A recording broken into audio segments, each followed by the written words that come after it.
दोस्तों, आप देख रहे थे एकेडमिक ब्रो और आपसे मैं एक सवाल पूछने वाला हूँ। क्या आप भी उन लाखों स्टूडेंट्स में से हो जो एलपीयू यानी लवली प्रोफेशनल यूनिवर्सिटी में पढ़ने का सपना देखते हैं? तो एलपीयू नेस्ट 2026 के लिए आपके लिए सबसे पहला कदम होने वाला है। लेकिन सवाल ये है कि एलपीयू नेस्ट एग्ज़ाम जो होता है वो टफ़ है या फिर ईजी है? तो चलो आज इसका पूरा का पूरा पोस्टमार्टम करके मैं आपको बताता हूँ, वो भी बिल्कुल सिंपल तरीके से। तो सबसे पहले जो सवाल आता है वो ये आता है कि एलपीयू नेस्ट है क्या? ये लवली प्रोफेशनल यूनिवर्सिटी की तरफ से एक स्कॉलरशिप कम एंट्रेंस टेस्ट होता है। इसके थ्रू आप एलपीयू के वेरियस अंडर ग्रेजुएटेड और पोस्ट ग्रेजुएटेड कोर्सेज में एडमिशन ले सकते हैं और हाँ, शानदार स्कॉलरशिप भी जीत सकते हैं। हज़ारों बच्चे हर साल इस एग्ज़ाम में अपीयर होते हैं। और अगर जो आप मेरी वीडियो देख रहे हो ना, तो आपको एलपीयू की वेबसाइट का एक ऑफिशियल लिंक मिलेगा नीचे, जिससे आप एलपीयू नेस्ट दे पाओगे बड़े आराम से। वैसे तो एलपीयू नेस्ट आपको 1000 रुपये का पड़ता है, लेकिन आपको 800 रुपये का पड़ेगा अगर जो आप मेरा ये वाला कूपन कोड अप्लाई करोगे। तो कूपन कोड अप्लाई करना बिल्कुल भी मत भूलना, क्योंकि बहुत ज़्यादा फ़ायदा मिलने वाला है आपको। अब आते हैं मेन मुद्दे पर कि भैया एलपीयू नेस्ट का जो पैटर्न और सिलेबस होने वाला है वो किस तरीके से होने वाला है। इसमें जनरली मल्टीपल चॉइस क्वेश्चंस, मतलब कि एमसीक्यू बेस्ड होता है। इसमें फिजिक्स, केमिस्ट्री, मैथमेटिक्स और बायोलॉजी और इंग्लिश से रिलेटेड क्वेश्चन पूछे जाते हैं। अब ध्यान से सुनना, देखो, फिजिक्स, केमिस्ट्री, मैथ्स और बायोलॉजी, इन सेक्शंस में मोस्टली 11th और 12th के एनसीईआरटी सिलेबस से ही रिलेटेड क्वेश्चंस पूछे जाएंगे। अगर आपने बोर्ड एग्जाम के लिए अच्छी तैयारी की है तो ये सेक्शन आपके लिए ज़्यादा मुश्किल नहीं होने वाला है। तो हम इंग्लिश की बात करें ना, तो इसमें इंग्लिश ग्रामर, वोकैबुलरी और रीडिंग जैसे टॉपिक्स कवर होते हैं। इसमें आपकी इंग्लिश की परफेक्शन चेक करी जाती है। इसका मतलब अगर जो आपके फंडामेंट्स क्लियर है ना, तो आपका आधा काम तो यहीं पूरा हो जाएगा।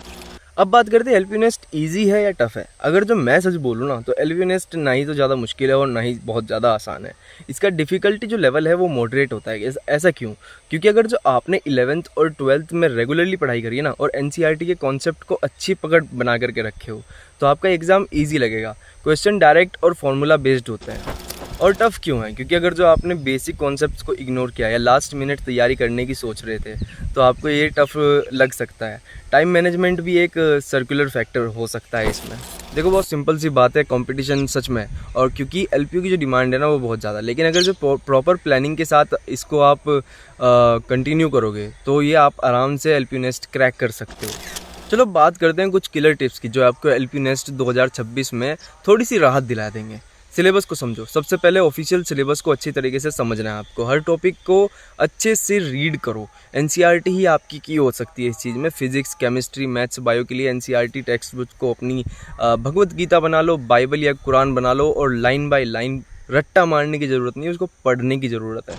रट्टा मारोगे तो फिर आपके कॉन्सेप्ट्स क्लियर नहीं होंगे, और कॉन्सेप्ट क्लियर नहीं होंगे तो आप एलपीयू नेस्ट बिल्कुल भी क्रैक नहीं कर पाओगे। तो कुछ भी हो जाए तो आपको जो है ना, कॉन्सेप्ट्स को समझना है। कुछ और हो ना हो, लेकिन आप कॉन्सेप्ट्स को बहुत ही अच्छी तरीके से समझो। और अगर जो कॉन्सेप्ट्स क्लियर होंगे ना, तो आप किसी भी तरह का क्वेश्चन हैंडल कर पाओगे। और मैं आपको एक और बात बताता हूँ, प्रैक्टिस प्रैक्टिस और प्रैक्टिस। जितनी ज़्यादा हो सके मॉक टेस्ट दो और प्रीवियस ईयर के पेपर जो है आप सॉल्व करो। इससे आपका एग्ज़ाम पैटर्न समझ में आएगा और स्पीड भी बढ़ जाएगी। और एक बात और बताता हूँ, टाइम मैनेजमेंट। मॉक टेस्ट देते वक्त अपनी टाइम की जो है ना लिमिट सेट करो। रियल एग्जाम में टाइम मैनेजमेंट बहुत ही ज़्यादा ज़रूरी होता है एलपीयू नेस्ट के अंदर। और अपने वीक एरियाज़ पर फोकस करो। अपने वीक सब्जेक्ट्स और टॉपिक्स को आइडेंटिफाई करो और उन पर एक्स्ट्रा टाइम दो। हर बार रिवीजन करो। जो भी पढ़ा है उसे रेगुलर इंटरवल पर रिवाइज करते रहो।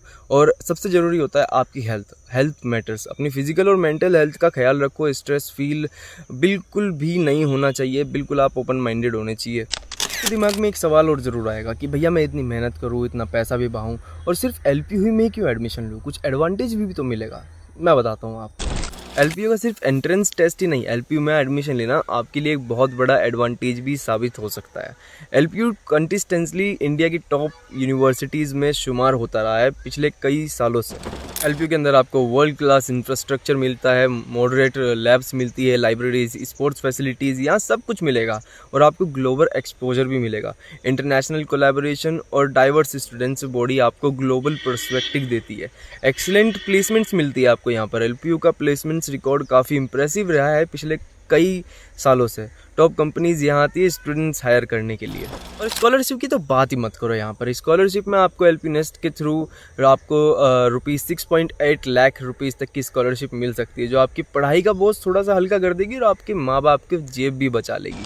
कुल मिलाकर के दोस्तों, एलपीयू नेस्ट 2026 टफ नहीं है। अगर आप सही दिशा में हो और आपकी स्ट्रेटजी सही काम करती है, कॉन्सेप्ट सही होती है, तैयारी आप सही करते हो, तो आपको एलपीयू नेस्ट देने में कोई ज़्यादा मेहनत नहीं करनी पड़ेगी और भविष्य बनाने के लिए आपको ये मौका सिर्फ आज ही मिल रहा है, क्योंकि फेज़ अगर जो 2 स्टार्ट हो गया, 3 और 4 स्टार्ट हो गए ना, तो स्कॉलरशिप भी हाथ से जाएगी और ये जो प्रीमियम सीट्स होती है ये भी हाथ से जाएगी। तो अभी के अभी जाकर के डिस्क्रिप्शन में लिंक है, उसे क्लिक करो और मेरा ये कूपन कोड बिल्कुल भी लगाना भूलना मत।